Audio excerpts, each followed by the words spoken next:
Assalamualaikum warahmatullahi wabarakatuh. Hari ini kita akan belajar tentang peluang. Jadi peluang ini materi dari kelas 12 matematika wajib. Kita bahas peta konsepnya terlebih dahulu.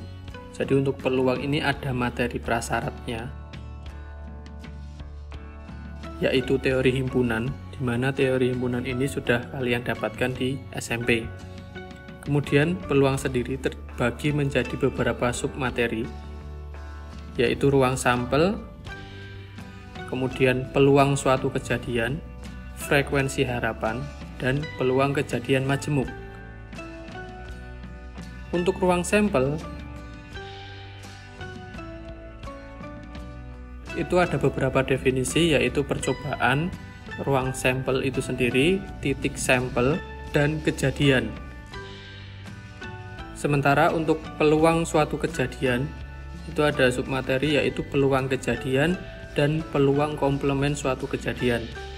Yang ketiga adalah frekuensi harapan, di mana frekuensi harapan ini tidak mempunyai submateri lagi, jadi hanya frekuensi harapan.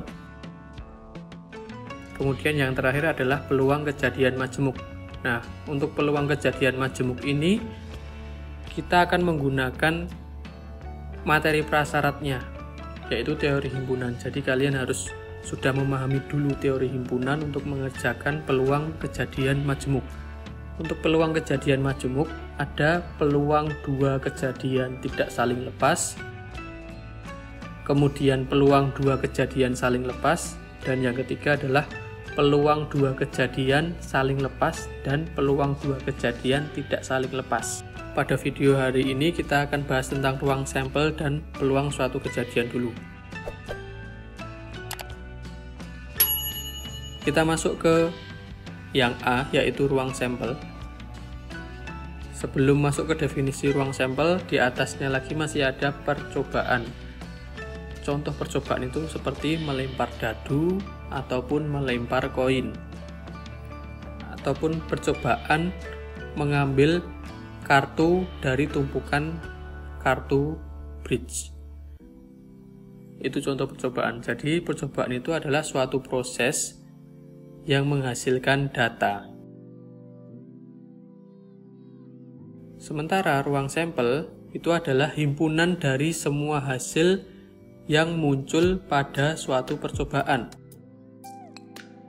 Dan ruang sampel ini dilambangkan dengan S.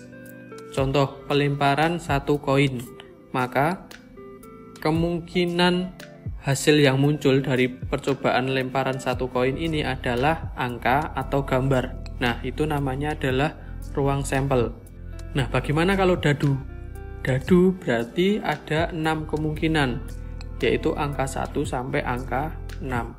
Jadi S-nya adalah 1, 2, 3, 4, 5, 6. Kemudian titik sampel. Titik sampel merupakan anggota-anggota dari ruang sampel. Nah, jadi seperti pelemparan satu keping uang logam tadi, anggotanya adalah A dan G atau angka dan gambar. Nah, sementara untuk banyaknya titik sampel dilambangkan dengan NS. Jadi kalau koin tadi NS-nya 2, kalau satu dadu NS-nya 6, kalau 2 dadu NS-nya adalah 36, bukan 12 ya, karena didapat dari 6 pangkat 2. Kemudian yang terakhir adalah kejadian. Kejadian ini merupakan bagian dari ruang sampel. Contohnya pelemparan satu keping uang logam tadi, kemungkinan A atau G.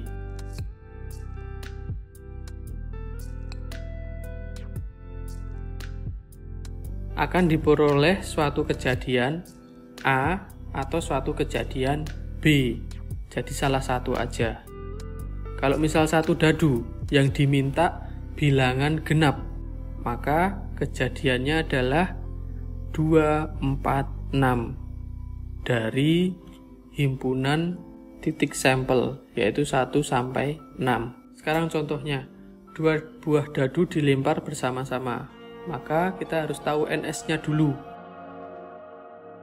Untuk NS-nya adalah, karena dua dadu yaitu 6 pangkat N, jadi 6 pangkat 2.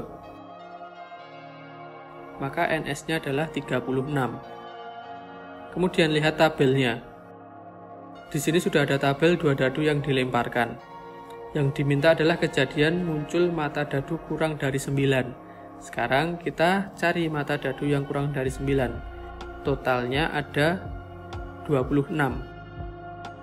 Jadi tinggal dituliskan aja anggota-anggotanya. Kemudian yang B, kejadian muncul mata dadu pertama prima. Nah, bilangan prima ini adalah 2, 3, 5, 7, dan seterusnya. Namun karena dia dadu, maka hanya 2, 3, dan 5. Sekarang bisa dilihat yang depannya 2, 3, 5 itu merupakan kejadian B. Maka kejadian muncul mata dadu pertama bilangan prima ada 18. Bisa disebutkan anggotanya. Soal yang selanjutnya, tentukan banyaknya anggota ruang sampel. Untuk yang pertama, kotak berisi 9 kelereng diambil 2 kelereng sekaligus. Nah, ini merupakan materi dari kombinasi. Silahkan cek video saya yang kombinasi. Kemudian yang A ini bisa kita cari dengan kombinasi 2 dari 9. Karena yang diambil adalah 2 kelereng, yang tersedia adalah 9 kelereng. Jadi C2 dari 9. Setelah itu kita selesaikan sesuai dengan rumus kombinasi. Didapatkan hasilnya adalah 36. Sementara yang B, keranjang pertama berisi 20 bola diambil 18 dan keranjang kedua berisi 15 bola diambil 3. Nah, di sini ada kata-kata penghubung dan. Maka jika dalam matematika dan itu artinya dikali. Jadi C18 dari 20 dikali C3 dari 15. Ini bisa kalian hitung, kalian operasikan.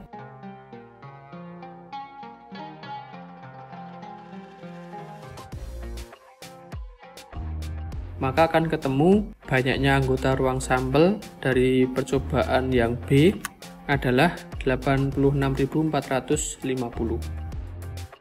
Sekarang masuk ke submateri yang B, yaitu peluang suatu kejadian. Peluang ini disimbolkan dengan PA, artinya adalah peluang suatu kejadian A. PA ini dapat dirumuskan banyaknya hasil kejadian A dibagi dengan banyaknya semua hasil yang mungkin dari kejadian A. Berarti bisa dituliskan NA per NS. Ini adalah teorema untuk peluang. Jadi NA itu adalah kejadiannya, NS-nya itu adalah titik sampelnya.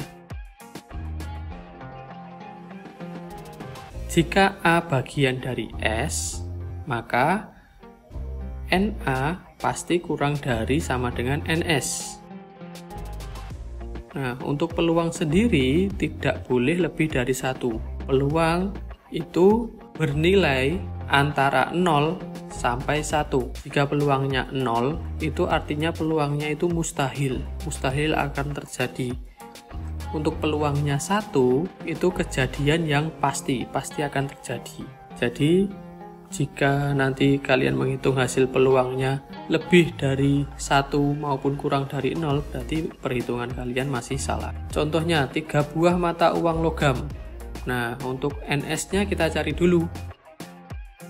Ruang sampelnya 3 buah mata uang logam, berarti kemungkinan yang pertama ada AAA, kemudian AAG, dan seterusnya. Nanti yang terakhir adalah GGG. Nah, ini total ada 8. NS-nya berarti 8 kemungkinan dari 3 mata uang logam. Sementara kejadian yang A mintanya muncul 1 gambar. Nah, dari NS ini dipilih yang G-nya cuma 1, itu yang merupakan kejadian A. Jadi NA-nya adalah 3. Maka untuk peluang dari kejadian A yaitu NA per NS 3/8. Kemudian untuk kejadian B, peluang munculnya 3 angka, dilihat. Dicari yang ketiganya angka semua. Nah, itu hanya 1 ya. Maka peluangnya adalah 1/8. Contoh yang lain lagi tentang peluang. Ada sebuah kantong berisi 4 bola merah dan 3 bola putih. Diambil 2 bola sekaligus. Ini merupakan aplikasi dari kombinasi juga. Jadi kalian bisa cek dulu video saya yang tentang kombinasi. Kita cari NS-nya dulu. Diambil 2 bola, maka C2 dari total seluruh bola yaitu 7. 4 merah, 3 putih. Maka bisa kita cari NS-nya menggunakan rumus kombinasi.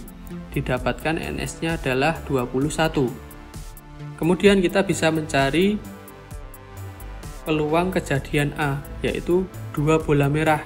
Maka NA-nya adalah kombinasi 2 dari 4, karena bola merahnya ada 4.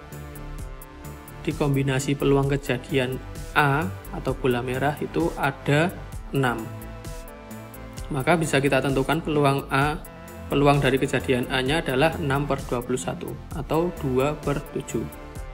Sementara kejadian yang B yaitu 1 bola merah dan 1 bola putih. Nah, ini ada kata-kata dan, maka nanti dikali. Untuk bola merahnya C1 dari 4 dikali C1 dari 3. Karena masing-masing diambil 1 bola. Kemudian kita cari secara kombinasi NA-nya, didapatkan NA-nya 12. Kemudian peluangnya berarti 12/21 atau bisa disederhanakan menjadi 4/7. Cukup sekian pembahasan peluang hari ini. Nantikan video berikutnya tentang peluang di video selanjutnya. Jangan lupa like, share, dan subscribe agar tidak ketinggalan video-video selanjutnya. Sekian. Terima kasih. Wassalamualaikum warahmatullahi wabarakatuh.